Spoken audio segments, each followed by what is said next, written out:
Ushauri wangu kwa Simba katika dirisha dogo mmeonekana kufanya usajili mzuri, hata ule wa mwanzo ulikopo ni mzuri, lakini wasiwasi wangu katika viongozi ambao wanaendelesha klabu ya Simba ama wana Msimbazi, kwa sababu kama tulifukuza makocha wote tumefukuza, baada ya kufukuza wale makocha tumemleta mwingine. Je, tatizo bado liko kwa kocha ama wachezaji ama uongozi?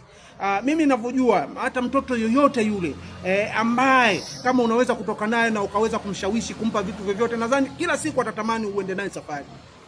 Na mimi nataka niangalie kabisa, na nataka niwaambie kitu kimoja. Haya matatizo ambayo walioyakuta hapa Simba hapa katikati hapa, yale waachane nayo, kwa sababu tuna uwezo ama wana uwezo wa kujenga timu ikawa bora zaidi, kwa sababu watu wanasema ama wahenga wanasema unapopata shida basi ndio mambo mazuri yanakuja hapa.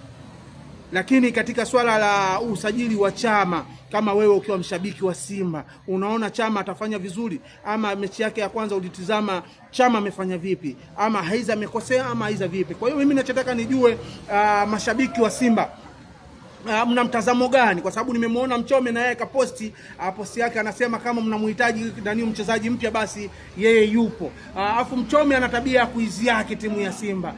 Je, nyinyi mnasemaje kuhusiana maneno ya Mchome kwamba anaijenga Simba ama yeye anaibomoa Simba kwa sababu ana maneno mazuri katika timu yake ya Simba?